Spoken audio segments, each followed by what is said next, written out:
Hello student, welcome to Iota classes. मैं अरशद जमाल। आज हम डिस्कस करेंगे some question based on Newman projection. Okay, तो आज का जो क्वेश्चन है वो ये है, draw the draw the Newman projection of normal butane along C2C3। हमें नॉर्मल ब्यूटेन का न्यूमैन प्रोजेक्शन ड्रॉ करना है, किसके लॉन्ग? तो C2C3। C2C3 का मतलब क्या हुआ? तो C2C3 का मतलब हुआ along the carbon number 2 and carbon number 3। तो सबसे पहले हम नॉर्मल ब्यूटेन का स्ट्रक्चर बनाते हैं। नॉर्मल ब्यूटेन को हम ऐसे लिख सकते हैं, CH3 then CH2 then CH2 then CH3। इसमें अगर हम नंबरिंग करें तो नंबरिंग करोगे तो ये कार्बन कार्बन नंबर 1 होगा, ये कार्बन 2 है, ये कार्बन 3 है और ये कार्बन 4 है। C2C3 का मतलब क्या हुआ? C2C3 का मतलब हुआ कि इसमें जो फ्रंट कार्बन है, ऑब्जर्वर को जो फ्रंट कार्बन दिख रहा है वो फ्रंट कार्बन कौन सा है? तो ये आपको कार्बन नंबर 2 है। और जो बैक कार्बन है, बैक कार्बन वो आपका है C3। अब क्वेश्चन यहाँ बच्चे ये राइज करते हैं कि सर पहले कार्बन 2 ऑब्जर्वर को कैसे दिखेगा? पहले तो 1 दिखेगा नहीं। आपको जो क्वेश्चन में दिया गया है इसका मतलब यही है कि ये स्ट्रक्चर इस वे में लिखा है कि पहले ऑब्जर्वर को कार्बन 2 दिख रहा है, देन कार्बन 3 दिख रहा है। सपोज करो अगर ये स्ट्रक्चर इस फॉर्मेट में लिखा हुआ है, इस तरह से, तो ये आपका हो गया कार्बन नंबर 1, ये कार्बन 1 हुआ, ये कार्बन 2 हुआ, ये कार्बन 3 हुआ और ये कार्बन 4 हो गया। अगर यहाँ से ऑब्जर्वर है, ये उसका आई बना रहा हूँ, ये ऑब्जर्वर है तो ऑब्जर्वर को पहले कार्बन 2 दिखेगा, उसके बैक में क्या दिखेगा? कार्बन नंबर 3 दिखेगा, है ना। तो हमें जो क्वेश्चन में दिया है उसके लॉन्ग ही देखना, बना प्रोजेक्ट करना है। हमने आपको बताया था कि फ्रंट कार्बन को हम कैसे रिप्रेजेंट करते हैं? डॉट से। और बैक कार्बन को कैसे रिप्रेजेंट करते हो? सर्कल से। तो यहाँ देखो, हम फ्रंट कार्बन को डॉट्स से रिप्रेजेंट कर रहे हैं और इस पे 3 बॉन्ड को प्रोजेक्टेड आउटवर्ड लिख रहा हूँ, this know why shape. Okay, या इसको आप आम आदमी के टर्म में सीधा वाई कह सकते हो। दूसरा तरीका है कि फ्रंट कार्बन को डॉट से रिप्रेजेंट किया और इस पे जो 3 बॉन्ड प्रोजेक्ट करेंगे उसको ऐसे भी प्रोजेक्ट कर सकते हो। मतलब हम इसको फ्रंट वाई, हम इसको फ्रंट कार्बन कह रहे हैं, फ्रंट कार्बन। तो फ्रंट कार्बन को हम सीधा वाई या उल्टा वाई लिख सकते हैं। ओके, आप इसको सीधा वाई उल्टा वाई के नाम से जानो, आपको ज़्यादा आसान होगा। उसी तरह से अगर हम बैक कार्बन की बात करें तो बैक कार्बन को हम कैसे रिप्रेजेंट करते हैं? तो बैक कार्बन को एक सर्कल से रिप्रेजेंट करते हैं। इस पे जो 3 बॉन्ड है उसको भी हम लोग सिमेट्रिकल प्रोजेक्ट करते हैं। तो ये अभी जो मैं लिख रहा हूँ बैक कार्बन सर्कल पे, तो ये किस शेप का दिख रहा है? ये आपको वाई शेप का दिख रहा होगा। तो आप इसको सीधा वाई लिख सकते हो या इसको उल्टा वाई भी बना सकते हो। ये सर्कल है, इस पे हम सिमेट्रिकल 3 बॉन्ड को ऐसे रिप्रेजेंट कर रहे हैं। तो ये लिखना क्या कहलाएगा? इसको इस तरह का रिप्रेजेंटेशन बैक कार्बन को है। तो बैक कार्बन को आइदर सीधा वाई में लिखो या उल्टा वाई में लिखो, बस सर्कल के लॉन्ग प्रोजेक्ट करते हैं, जैसा कि पिछले लेक्चर में आपको बताया गया था। उसी तरह से फ्रंट कार्बन को चाहे तो हम सीधा वाई बना सकते हैं डॉट के साथ, या उल्टा वाई भी आप बना सकते हो। अब हम न्यूमैन में क्या करते हैं? न्यूमैन में फाइनली इस स्ट्रक्चर को मर्ज करते हैं। तो फाइनली इस स्ट्रक्चर को जब मर्ज करोगे तो कैसे बनाओगे? तो हम इस वे में बना सकते हैं।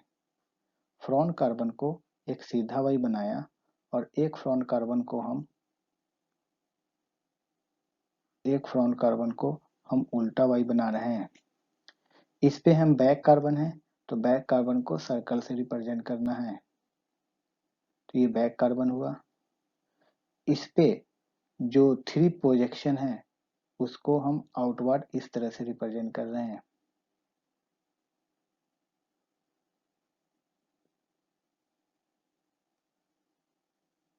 ऐसे लिख सकते हो।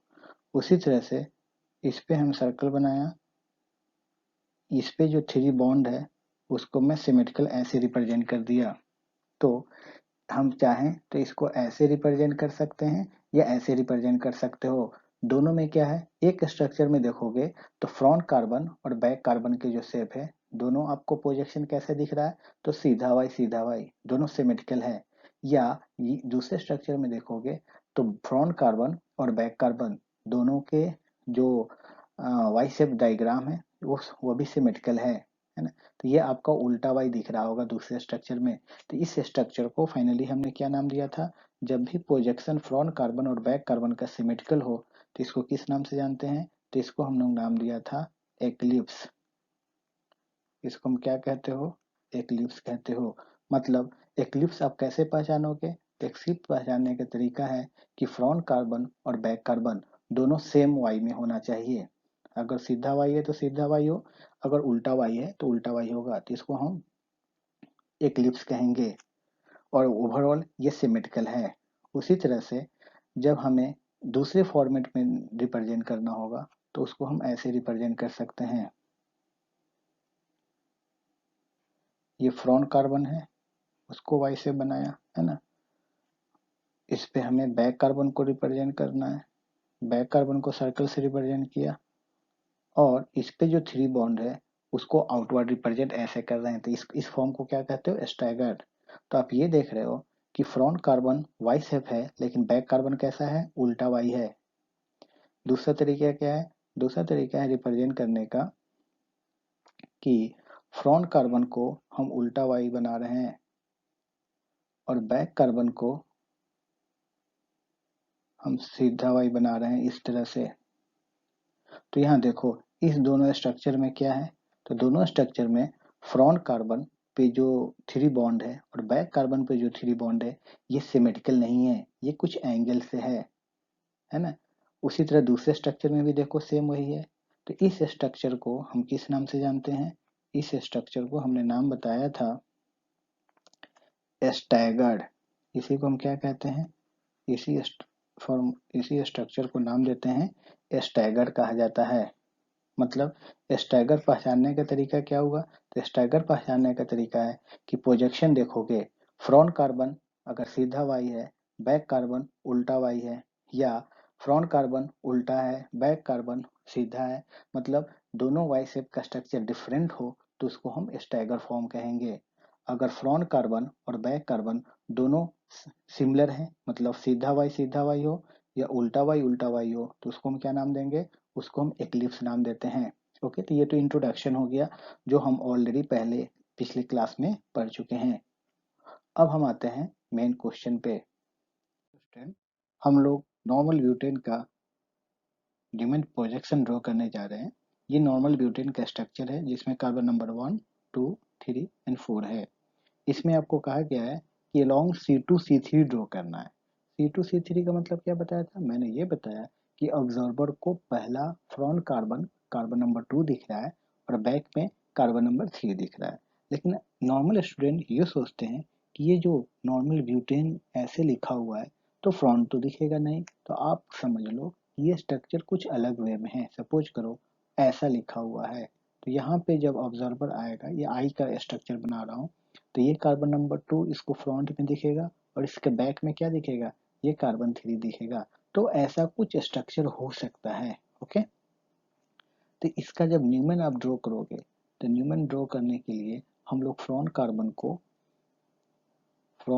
को एक सीधा वाई के फॉर्मेट में बना रहा हूँ विथ डॉट, ये डॉट का है। ओके, ये आपका कार्बन नंबर 2 हुआ। इस पे थ्री ग्रुप कौन है, देखो तो यहाँ देखो तो यहाँ पे कौन है, तो CH2 CH3 है ना। तो यहाँ दो हाइड्रोजन और एक क्या है, मिथाइल है। तो यहाँ मैं लिख रहा हूँ दो हाइड्रोजन लिख दिया, ओके, और एक मिथाइल लिख दिया। बैक कार्बन जो कार्बन नंबर 3 है उसको मैं वाइट से लिखा हूँ, तो बैक कार्बन को हम सर्कल से रिप्रेजेंट करेंगे। चलो मैं सर्कल बना दिया। इस पे 3 बॉन्ड को प्रोजेक्टेड आउटवर्ड लिख रहा हूँ, तो प्रोजेक्टेड आउटवर्ड हम सिमेट्रिकल लिख रहे हैं इस तरह से।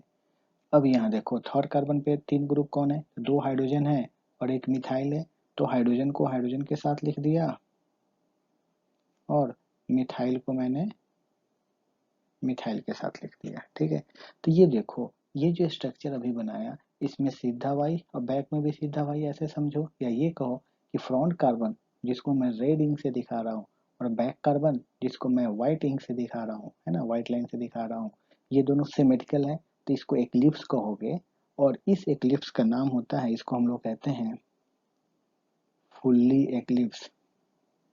इस स्ट्रक्चर को कहा जाता है फुल्ली एक्लिप्स। फुल्ली एक्लिप्स का मतलब क्या हुआ कि ऐसा एक्लिप्स जिसमें सेम ग्रुप सेम साइड हो, जैसे ये दोनों मिथाइल एक साथ है, ये दोनों हाइड्रोजन एक साथ है और ये भी हाइड्रोजन एक साथ है, तो इसको कहोगे फुल्ली एक्लिप्स। अब इसको हम क्या कर रहे हैं, स्टैगर लिखने के लिए इस स्ट्रक्चर को मैं 60 डिग्री रोटेट कर रहा हूँ, rotation, rotation of back carbon. मैं बैक कार्बन को 60 डिग्री रोटेट कर रहा हूँ। ऐसा नहीं कि आप फ्रंट को नहीं कर सकते, आप फ्रंट को भी कर सकते हो, लेकिन मैं बैक को कर रहा हूँ। दोनों को आप रोटेट कर सकते हो, आइदर फ्रंट को या बैक को, लेकिन हम लोग बैक को ही लेकर चल रहे हैं। ठीक है, नाउ जैसे आप रोटेट करोगे तो फ्रंट कार्बन में कोई चेंजिंग नहीं आएगा, जैसा इसका शेप है वो ऐसा ही रहेगा। तो फ्रंट कार्बन वाई शेप में लिख रहा हूँ डॉट के साथ, तो यहाँ पे हाइड्रोजन है, यहाँ पे हाइड्रोजन है और यहाँ पे क्या है, यहाँ पे मिथाइल है। ओके, बैक कार्बन, अब ध्यान दो बैक कार्बन पे, जैसे आप यहाँ शिफ्ट करोगे तो बैक कार्बन कुछ ऐसा स्ट्रक्चर बनेगा।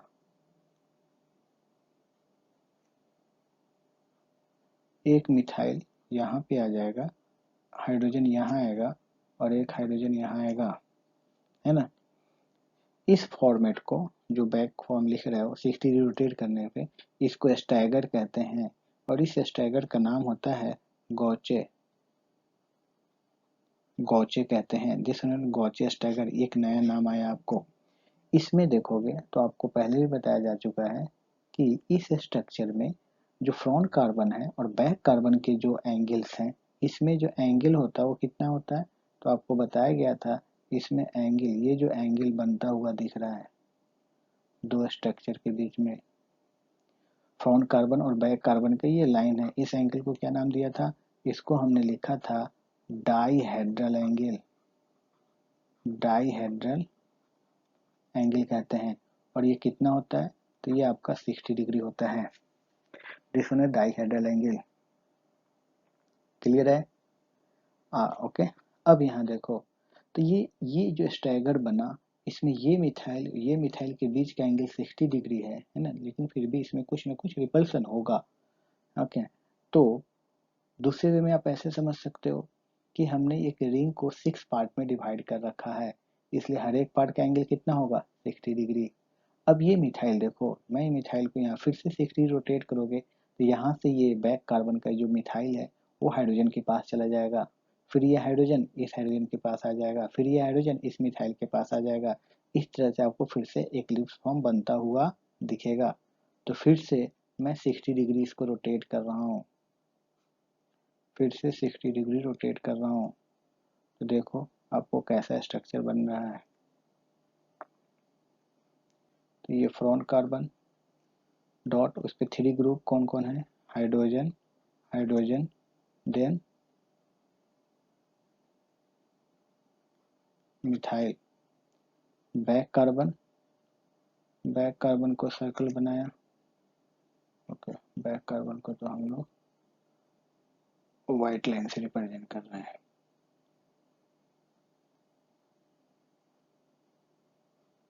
अब देखो बैक कार्बन को, ये मिथाइल यहाँ से 60 रोटेट करोगे तो इस हाइड्रोजन के पास जाएगा, यहाँ पे मिथाइल आ जाएगा, यहाँ पे हाइड्रोजन आ जाएगा और फिर ये हाइड्रोजन आएगा।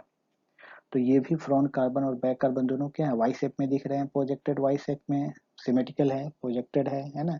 इस फॉर्म को एक्लिप्स कहोगे और इस एक्लिप्स का नाम होता है पार्शियली एक्लिप्स कहते हैं। This one is known as the partially eclipse. Partial eclipse क्यों कहते हैं? तो यहाँ सिमिलर ग्रुप सिमिलर साइड नहीं है। यहाँ एक मिथाइल है तो एक हाइड्रोजन है, यहाँ मिथाइल है तो एक हाइड्रोजन है, इसलिए इसको फुल्ली एक्लिप्स नहीं पार्शियल एक्लिप्स कहते हैं। उसी तरह से अब इस बैक कार्बन को फिर से 60 डिग्री अगर हम रोटेट करते हैं, देखो हम 60 डिग्री ऐसा क्यों रोटेट कर रहे हैं? क्योंकि हम इसको 6 टाइम रोटेट कर सकते हो, है ना। 60 60 60 60 60 60 इंटू 6 360 होता है, तो यहाँ से यहाँ आएगा, फिर ये यहाँ से आएगा, तो 6 टाइम इसको आप रोटेट करोगे, रोटेट कर सकते हो, है ना। तो मैं एक डिटेल में बता रहा हूँ कि न्यूमैन हम लोग पढ़ क्यों रहे हैं, क्या इसका बेनिफिट है, कित कौन कौन से स्ट्रक्चर पॉसिबल है ना, इसलिए आपको ये सारी स्ट्रक्चर बताई जा रही है। तो इसको आप ध्यान से देखना। ये फ्रंट कार्बन है, ये आपका बैक कार्बन हुआ। जैसे आपको 60 डिग्री रोटेट करोगे तो बैक कार्बन भी वाई शेप आ जाएगा, उल्टा वाई। अब यहाँ ग्रुप अटैच करते हैं, ये मिथाइल यहाँ से यहाँ पे आ जाएगा, हाइड्रोजन यहाँ आ जाएगा, देन हाइड्रोजन एक यहाँ है। फ्रंट कार्बन पे जो पहले से ग्रुप था वह एग्जैक्टली वैसा ही रहेगा। ओके। अब ये देखो फ्रंट कार्बन और बैक कार्बन ये तो सिमेट्रिकल नहीं है ना। जब सिमेट्रिकल नहीं है तो इसको क्या कहोगे? स्टैगर। इस स्टैगर को हम लोग नाम देते हैं anti stagger. This stagger is known as anti stagger. Anti stagger क्यों कहते हैं? तो देखो यहाँ ये मिथाइल और ये मिथाइल दोनों अपोजिट हैं, एंटी है, अपोजिट है, इसमें रिपल्सन सबसे कम होगा, इसलिए इस स्टैगर फॉर्म को हम लोग क्या कहते हैं? एंटी स्टैगर कहते हैं। ओके। तो यही सब नाम आपको मिलेगा अगर नॉर्मल ब्यूटेन का स्ट्रक्चर आप ड्रॉ करोगे तो, है ना।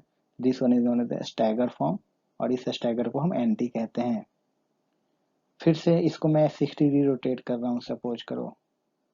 फिर से अगर हम 60 रोटेट करेंगे तो ये मिथाइल जो एंटी पे है, व्हाइट कलर से आपको दिख रहा है, वो कहाँ जाएगा? तो आप सोचो, ये रोटेट जैसे करोगे तो ये मिथाइल यहाँ से यहाँ पे आ जाएगा, फिर ये हाइड्रोजन यहाँ आ जाएगा, है ना। इस तरह से आप फिर से सिमेट्रिकल स्ट्रक्चर आपको मिलने लगेंगे। तो फिर से 60 रोटेट करोगे तो ये स्ट्रक्चर आपको, ये फ्रंट कार्बन हुआ, उसके 3 ग्रुप कौन कौन है? हाइड्रोजन, हाइड्रोजन और कौन है? मिथाइल। ओके। बैक कार्बन पे देखो, बैक कार्बन, बैक कार्बन पे क्या होगा? तो ये मिथाइल यहाँ पे आ जाएगा, ये हाइड्रोजन यहाँ आएगा और एक हाइड्रोजन यहाँ आ जाएगा, थोड़ा ये सर्कल बड़ा हो गया, तो ये मिथाइल आपको यहाँ आ गया, एक हाइड्रोजन यहाँ आ जाएगा और एक हाइड्रोजन यहाँ आएगा। ठीक है। ये भी क्या है? ये भी एक्लिप्स है। तो इस एक्लिप्स को भी क्या कहोगे? This one is the partial eclipse. इसको हम लोग नाम देते हैं पार्शियली एक्लिप्स। ओके। देखो यहाँ फिर से आप 60 रोटेट कर सकते हो, फिर से 60 रोटेट करोगे तो देखो क्या होगा, ये फ्रंट कार्बन जैसा है आपको वैसा ही दिखेगा। यहाँ पे हाइड्रोजन है, यहाँ भी हाइड्रोजन है और यहाँ पे क्या है? मिथाइल है। बैक कार्बन जिसको व्हाइट कलर से मैं रिप्रेजेंट कर रहा हूँ, इसका शेप उल्टा वाई हो जाएगा इस तरह से। इसमें मिथाइल यहाँ पे आएगा, देन मिथाइल, सॉरी मिथाइल नहीं, यहाँ हाइड्रोजन आएगा, हाइड्रोजन देन हाइड्रोजन। अब इसमें देखो आपने 60 जैसे रोटेट किया तो यहाँ से यहाँ आ गया, यहाँ से यहाँ आ गया मिथाइल, पहले मिथाइल यहाँ पे था अब यहाँ पे आ गया, हो ना। यह भी स्टैगर फॉर्म बना। इस स्टैगर का नाम होता है गौचे। गौचे नाम देते हैं, बेसिकली ये पार्शियली स्टैगर कहलाता है। ओके। तो टोटल रोटेशन कितने हो गए? देखो तो 1 2 3 4 5। फिर से अगर 60 डिग्री रोटेट करते हैं तो हमें कैसा स्ट्रक्चर मिलेगा? तो पहले जैसा आइडेंटिकल स्ट्रक्चर हमें मिलता हुआ दिखेगा। ओवरऑल अगर हम नॉर्मल ब्यूटेन का C2C3 के लॉन्ग अगर प्रोजेक्शन करते हो तो इतने सारे स्ट्रक्चर आपको मिल रहे हैं। ठीक है, अब यहाँ देखो फुल्ली एक्लिप्स, देन 60 रोटेट किया, देन स्टैगर, इस स्टैगर का नाम हो गया गॉचे, एक नया नाम सुन रहे हो, gauche stagger, then partial eclipse, then anti stagger, then partial eclipse, then फिर गॉचे, देन फुल्ली इक्लिप्स। तो टोटल 6 स्ट्रक्चर बन रहे हैं। अब यहाँ देखो, अब हमें क्या करना है कि 60 डिग्री तो रोटेट करता हुआ दिख रहा है आपको, है ना। हो सकता है कभी 60 नहीं डायरेक्ट 120 दे, तो आप यहाँ कंफ्यूज नहीं करना। जैसे मैं सेकेंड पार्ट गॉचे स्टैगर को देखो, सेकेंड डायग्राम को, इसमें देखो ये अगर मिथाइल को यहाँ से यहाँ शिफ्ट करोगे रेड कार्बन तक तो 60, फिर यहाँ शिफ्ट करोगे 60 तो 120, तो डायरेक्ट 120 मूव करना है तो यहाँ से आप यहाँ जा सकते हो। ओके, अब यहाँ देखो हम स्टेबिलिटी की थोड़ी सी बात कर लेते हैं। फुल्ली एक्लिप्स में सेम ग्रुप सेम साइड है, तो इसमें रिपल्सन की चांसेस क्या होगी, सबसे ज्यादा होगी, दोनों मिथाइल एक साथ है। गोचे में देखो, गोचे में मिथाइल मिथाइल बहुत क्लोज नहीं है लेकिन 60 डिग्री एंगल पे है, इसलिए यहाँ भी इस बल्कि ग्रुप के बीच में क्या होगा, रिपल्सन होने की चांसेस है, थोड़ा सा इसमें भी रिपल्सन होगा। पार्शियल इक्लिप्स में देखो, ये मिथाइल हाइड्रोजन है, इसमें रिपल्सन होगा। एंटी स्टैगर में बड़े ग्रुप बहुत दूर हैं, है ना, इसलिए इसमें रिपल्सन की चांसेस सबसे मिनिमम होगी। इसलिए जब स्टेबिलिटी की बात करते हैं तो एंटी स्टैगर, स्टैगर के दो फॉर्म हो गए, तो एंटी स्टैगर की स्टेबिलिटी सबसे ज्यादा होती है, देन गॉचे, उसके बाद partial eclipse, then fully eclipse. तो ओवरऑल इसका हम अगर स्टेबिलिटी की बात करें तो आपने ये देखा, आपने क्या देखा ओवरऑल, तो ओवरऑल आपने ये देखा कि जब न्यूमैन प्रोजेक्शन का ड्रॉ करोगे तो इसमें हमें कौन कौन से स्ट्रक्चर मिलेंगे, और उसका मैं स्टेबिलिटी भी लिख देता हूँ।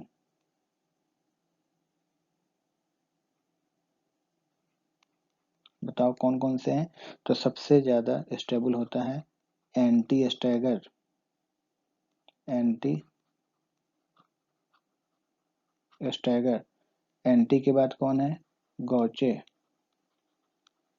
Then partially eclipse, then fully eclipse, fully eclipse,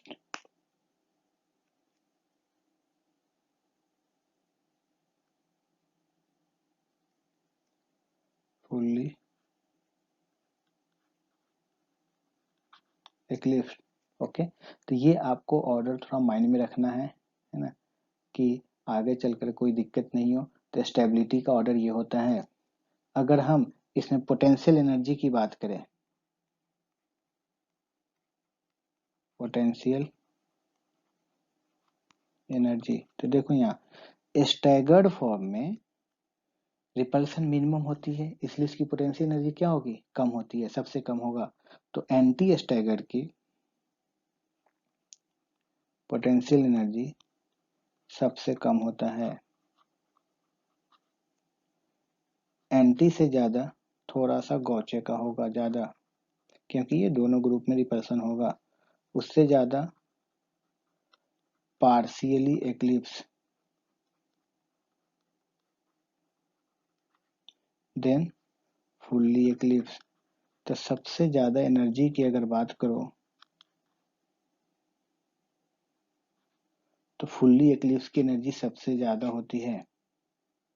okay, दूसरी बात कि एंटी स्टैगर जो आपको बना वो कितने एंगल रोटेशन से बना, तो एंटी स्टैगर जो बनता है, अगर उसमें डाइहेड्रल एंगल जो देखो, कितना एंगल देखा होगा, तो आपने देखा होगा ये बनता है 180 डिग्री पे, अपोजिट होना चाहिए। गॉचे आपको कितना पे बना, तो 60 डिग्री, है ना, 60 पे आपको गॉचे बना होगा। पार्शियली एक्लिप्स दोनों सिमेट्रिकल होते हैं, तो जीरो आप लिख सकते हो, जीरो या 360।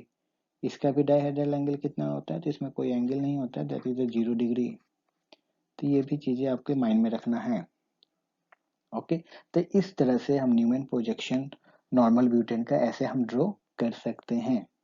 नॉर्मली एंटी स्टैगर की स्टेबिलिटी ज्यादा होती है, लेकिन बाय चांस कभी ऐसा होता है कि जो एंटी स्टैगर्ड है इसमें अगर हाइड्रोजन बॉन्डिंग बन जाए, सॉरी गॉचे स्टैगर में अगर हाइड्रोजन बॉन्डिंग बन जाता है तो उसकी स्टेबिलिटी बढ़ जाती है। अगर इस स्ट्रक्चर का अगर आप एक एनर्जी डायग्राम बनाओगे, थोड़ा सा हम रिप्रेजेंट कर लेते हैं एंगल के साथ। सपोज करो यहाँ पे एंगल रख रहा हूँ, रोटेशन कितना 0 degree,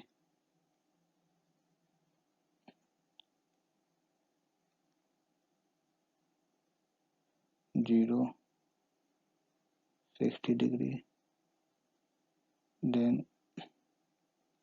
120 degree, then 180 degree, then 240, then 300, then 360। Okay, ये आपका हो गया 0।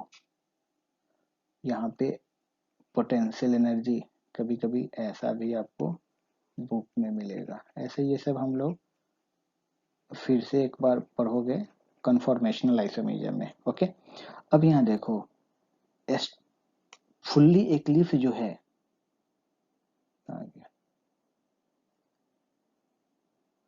फुल्ली एक्लिप्स इसकी पोटेंशियल एनर्जी क्या होती है, सबसे ज्यादा होती है।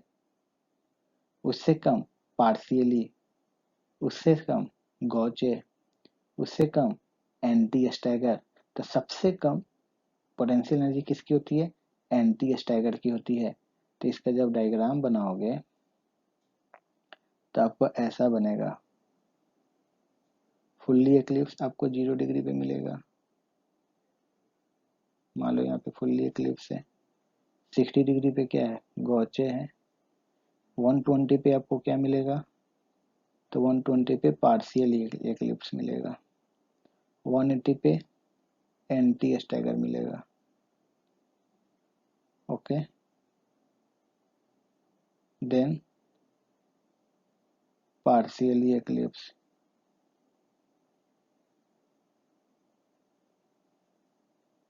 पार्शियली एक्लिप्स 300 पे गॉचे मिलेगा और 360 पे फुल्ली एक्लिप्स मिलेगा। तो जब इसका आप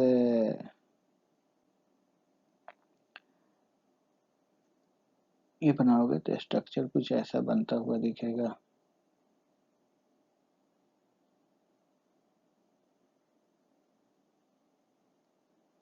ऐसे बनेगा।